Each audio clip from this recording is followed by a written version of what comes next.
Hey guys, welcome back to Meraki V Writes. I am Autumn Vera, and today we are going to go over one of the books that I've read but did not get a chance to review is Death in the Family. So this was actually a really great read. It's an ode to Agatha Christie's And Then There Were None. I love crime, mystery, murder books because these are essential part of my life. I have a full stack of them right here on the bookshelf, right down here, so I can't wait to get to those. Oh, and just so for you all who don't know, this shelf right here behind me is my to be read shelf.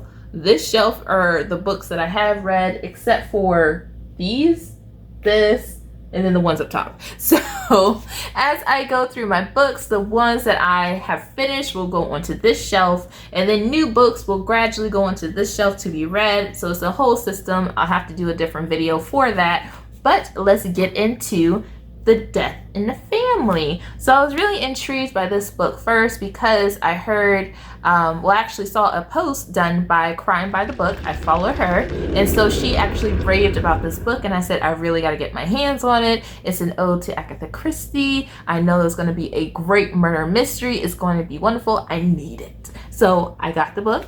I read the book.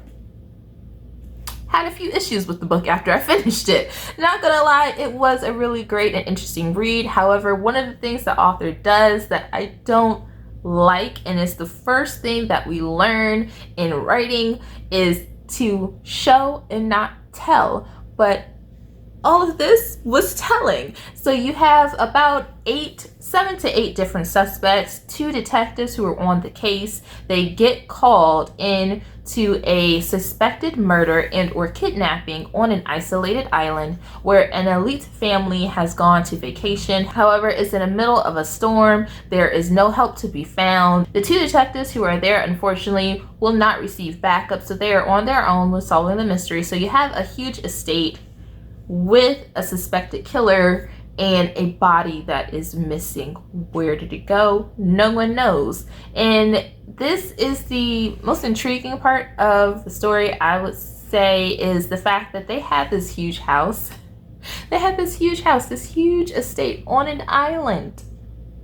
And they only looked through the different sections of the house, but it wasn't in detail. That is the main issue that I have with the book. When you have a murder mystery like in Agatha Christie's, you want the suspects or the detectives to go through each room, find out if there's something off in each room, but instead the detectives just talk to the suspects the entire time of the book.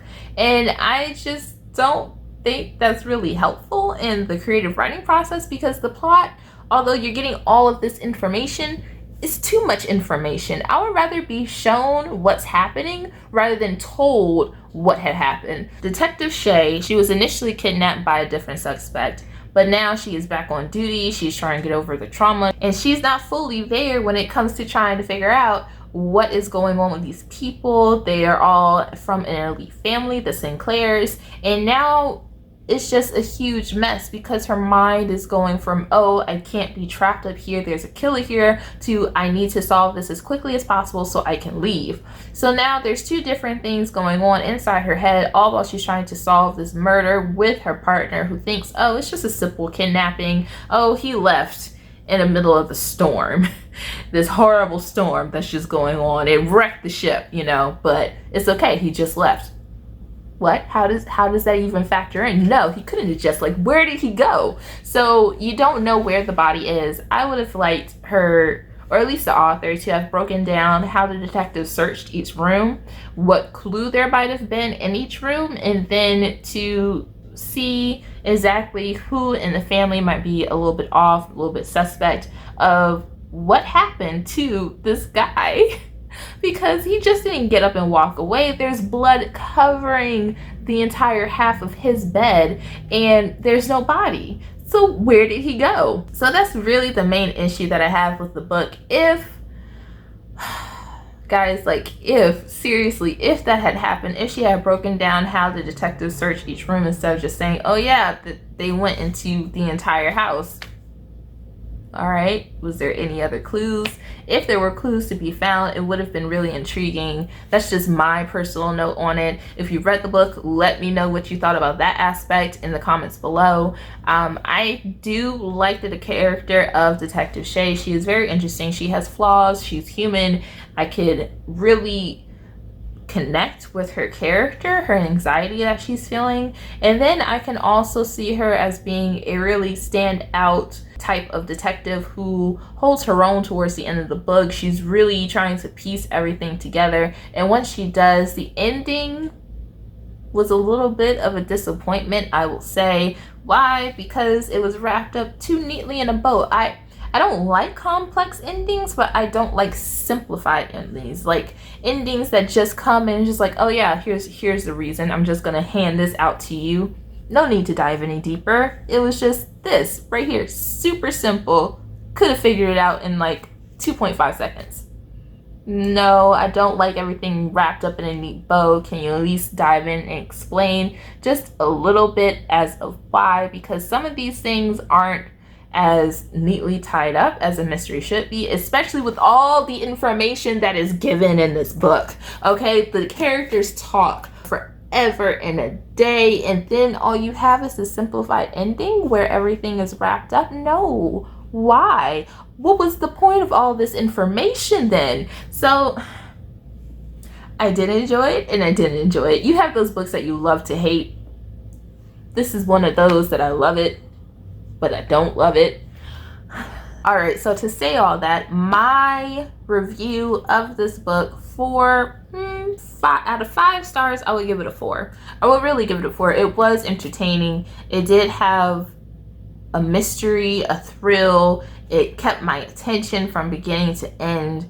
Other than those 2 instances where searching the house, telling, not showing, and then wrapping up the ending a little bit too quickly. Those were my 2 points that I could have gone a little bit different with, but this was a great book. I am definitely thankful that I took Crime by the Book's recommendation. If you haven't heard of her, she is on Instagram. She goes and reviews a lot of thriller, mystery type crime books, as the name suggests, Crime by the Book. And I always get some great recommendations from her when it comes to murder mysteries. So I'm looking forward to the next book that I'm going to read that she has recommended, which is and I have it right here, The Whisper Man. Yes, it's The Whisper Man. So I'm looking forward to reading that later on this year, and then to read The Shadows, which is also by Alex North. So I can't wait to dive into those 2 books. All right, guys, so that's about it for this review. I really had hoped there was more to the ending, but sadly there wasn't. So if you could have rewritten the ending, what would the alternate ending have been? I will probably post mine in my post on Instagram, so you can check that out.